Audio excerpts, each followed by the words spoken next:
E aí pessoal, aqui quem fala é André Cadori e esse é o About Money. E antes de começar o vídeo, vou pedir o seu like e também sua inscrição no canal, caso você ainda não seja um inscrito.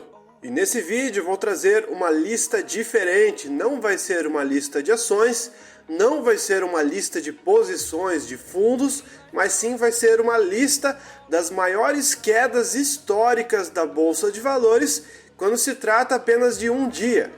Então muitas pessoas estão muito assustadas com toda essa queda na Bolsa de Valores desde agosto, principalmente no índice Small Caps, que são ações de mais riscos do mercado interno, que caíram bastante nesses últimos 2 meses.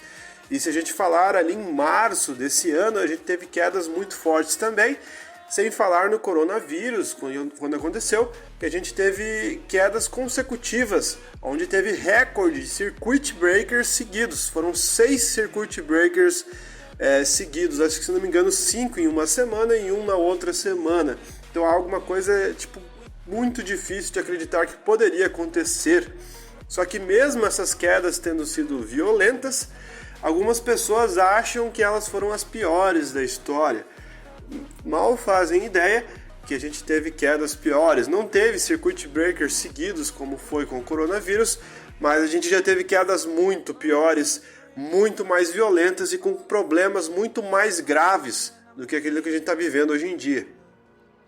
Então eu vou listar aqui para vocês as 5 maiores quedas da história da Bolsa de Valores brasileiras, quedas que de fato fizeram os investidores naquela época se assustarem de verdade. Nada foi brincadeira naquela época. E a 5ª maior queda da história na Bolsa em apenas um dia foi no ano de 1997, onde ela apresentou uma queda em um dia de, pasmem, 14,98% em um único dia. Foi devido à crise dos países asiáticos que atingiu em cheio os mercados brasileiros. Assim, o Ibovespa apresentou essa desvalorização brutal frente aos acontecimentos internacionais que aconteceram naquele dia. No final dos anos 90, uma grande crise se abateu sobre as principais economias emergentes da Ásia. Foi a chamada crise asiática de 97, inicialmente restrita ao conjunto de países conhecidos como tigres asiáticos. A crise asiática rapidamente se espalhou para outros países, afetando economias e mercados do mundo inteiro. A crise asiática foi um período de recessão econômica que atingiu grande parte dos países da Ásia em 97, em especial os chamados tigres asiáticos, conjunto de países emergentes do Sudeste Asiático que no momento se destacavam por um grande crescimento e desenvolvimento econômico. Também conhecida como crise financeira asiática ou contágio asiático, esse evento rapidamente ganhou uma escala global, afetando indiretamente países e economias no mundo inteiro. Muitos afirmam que a principal causa da crise asiática foram as políticas monetárias iniciadas por esses países. Por isso, essa crise também é chamada por economistas e especialistas no tema de crise monetária do Sudeste Asiático. Uma das consequências da crise asiática foi o aumento dos problemas sociais. Isso porque houve um grande aumento nas taxas de desemprego, o que levou os mercados da Ásia a começarem a ser saqueados pela própria população e fez os Estados Unidos mandarem só para a Indonésia 70 milhões em comida e remédios, que era bastante dinheiro naquela época. E a 4ª maior queda em apenas um dia foi em 1998, onde a Bolsa Brasileira apresentou uma queda de 15,83%. Enquanto o país esperava renegociar sua dívida externa, a Rússia decretava moratória, causando pânico geral no mundo inteiro. Após um circuit breaker, o Ibovespa acabou caindo 15,83%. A crise russa de 1998, também conhecida como moratória russa de 1998, foi a crise que resultou em uma desvalorização do rublo e na declaração de moratória, que é a interrupção dos pagamentos externos até a renegociação da dívida externa. A Rússia passou por uma profunda crise econômica nos anos 90, com altas taxas de endividamento, desemprego e inflação em baixos índices de crescimento econômico. Em grande medida, esse processo foi resultado de uma transição acelerada e mal sucedida de uma economia planificada para uma economia de mercado, em meio ao colapso político da União Soviética. A crise da economia planificada soviética teve início nos anos 70, mas foi maquiada com a alta nos preços das commodities agrícolas e minerais, especialmente o petróleo, após a crise petrolífera de 73 e a crise petrolífera de 79 e 80. Esses produtos eram exportados em grande quantidade pela União Soviética, que também havia aumentado as exportações militares para os países de terceiro mundo. Com uma economia aquecida em excesso de moedas fortes nas contas do país, os efeitos negativos da economia planificada não eram recebidos como sérios. Entretanto, a queda no preço das commodities agrícolas, minerais e energéticas a partir de 84 e 85 deixou claro os limites daquele modelo. A perestroika era um plano ousado para realizar uma transição controlada para uma economia de mercado, que fracassou devido ao colapso econômico que o país passou nos anos 80. A crise econômica foi agravada pelo colapso político da União Soviética e a desintegração territorial da União Soviética em 91.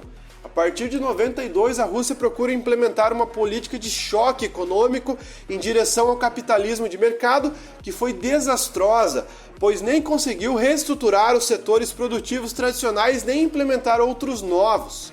Mas com o passar do tempo, o país havia conseguido eliminar a economia planificada do período soviético, sem, entretanto, construir uma nova economia. A incapacidade de regulação do Estado fez sentir em todos os níveis. As máfias passaram vastas regiões do país, enquanto o separatismo resultou em novos conflitos, como a Guerra da Chechênia em 94. Em 97, a crise financeira asiática piorou sensivelmente a situação da Rússia, basicamente devido à redução da oferta de crédito internacional e à queda dos preços das commodities. A escassez de crédito provocou um efeito mais imediato. Sem conseguir novos empréstimos para pagar as dívidas com vencimento de curtíssimo prazo, que ultrapassavam 40 bilhões, nem as de curto prazo, que chegaram a 80 bilhões, a Rússia decretou uma moratória da sua dívida externa e simultaneamente desvalorizou a sua moeda, o rublo, levando a essa crise muito forte na Rússia. E a terceira maior queda da Bolsa de Valores brasileira foi em 1987, com uma queda de 16,17% em um único dia. A Black Monday, em 19 de outubro de 1987, registrou a maior queda do índice Dow Jones, o principal da Bolsa de Nova York. O Brasil sentiu esses efeitos e, entre as polêmicas sobre contratos futuros e possíveis erros de programa, o Ibovespa acabou despencando mais de 16%. A Segunda-feira Negra refere-se ao dia 19 de outubro de 1987, marcado pela queda de 22,61% do índice Dow Jones, que mede a variação média de preço de ações negociadas a New York Stock Exchange, a Bolsa de Valores de Nova York, em Wall Street, bem como os outros índices ao redor do mundo. Na Austrália, o dia é referido como Terça-feira Negra, devido à diferença de fuso horário. No final de 85 e no início de 86, a economia dos Estados Unidos começou a se alterar de uma rápida recuperação para uma recessão nos anos 80 para uma expansão mais lenta, enquanto o Dow avançava significativamente. Em 1986, o colapso da OPEC levou à instabilidade financeira e o Dow caiu em 14 de outubro de 87, 3,8%, que era então um recorde na época, e 2,4% no dia seguinte. Nos dias 15 e 16, o Irã atacou navios petroleiros nos Estados Unidos e no Kuwait, enquanto que o mercado financeiro de Londres fechou mais cedo devido à grande tempestade de 1987. A quebra dos mercados começou na manhã, no dia 19 de outubro, no mesmo dia em que mais petroleiros americanos foram atingidos, com uma queda nos preços dos índices ao redor do mundo. No final de outubro, os mercados de Hong Kong, Austrália, Espanha, Reino Unido, Estados Unidos e Canadá haviam caído 45%, 41%, 31%, 26%, 22% e 22,5% de forma respectiva. Os mercados da Nova Zelândia foi atingido mais gravemente, caindo 60% e levando vários anos para se recuperar. E como é de costume, o Brasil também foi afetado, tendo essa queda significativa, porém um pouco menor do que esses países. E a segunda maior queda da história da Bolsa de Valores brasileira foi no dia 20 de março, onde o presidente Fernando Collor noticiou o confisco das poupanças e então o mercado entrou em colapso. Como resultado, o Ibovespa apresentou uma diminuição de 20,95% em relação ao dia anterior. O Plano Collor de 1990 sequestrou também CDBs, além de poupanças, fundos de renda fixa, dinheiro em conta corrente e no overnight, uma espécie de CDB que pagava juros e correção monetária a cada 24 horas e que não existe mais. Dos investimentos tradicionais, só ações ficaram de fora. A bolsa era pouco relevante, o valor de mercado somado de todas as companhias de capital aberto ficava entre 5% do PIB contra os 50% que é de hoje em dia. Na poupança e nas contas correntes fizeram assim, você só poderia sacar o equivalente a R$ 12.250 em dinheiro atual e pronto, o resto ficaria congelado por 18 meses, rendendo a inflação de 6% ao ano. O choque pegou também as contas de pessoa jurídica, vale lembrar.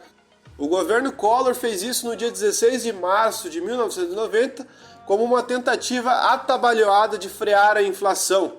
O IPCA tinha fechado o ano anterior em 1,1972%.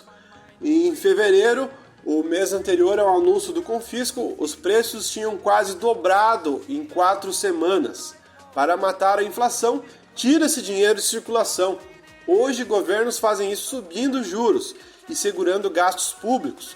Collor e sua equipe econômica entenderam que era preciso algo mais violento e praticamente secaram o estoque de dinheiro em circulação. A quantidade de moeda na praça caiu em algo equivalente a 30% do PIB para 9% do PIB. A inflação acabou caindo mesmo. Em um mês ela desacelerou daqueles 75% ao mês para 7%, mas isso custou muito caro. Sem moeda ou crédito fluido nas artérias da economia, o PIB caiu 7,8% no segundo trimestre dos anos 90. E a maior queda da história da Bolsa de Valores também se deve a isso. Foi em 1990, uma queda de 22,27%. O começo da década de 1990 exigiu coração forte para os investidores brasileiros, sorte que eram muito poucos na época. Em 21 de março, com a oficialização do congelamento das cadernetas de poupança, o Ibovespa chega à sua maior queda da história, registrando uma desvalorização de quase 23% em um único dia. Achou uma queda expressiva isso que foi nos últimos tempos? Imagine quem viveu isso nos anos 90.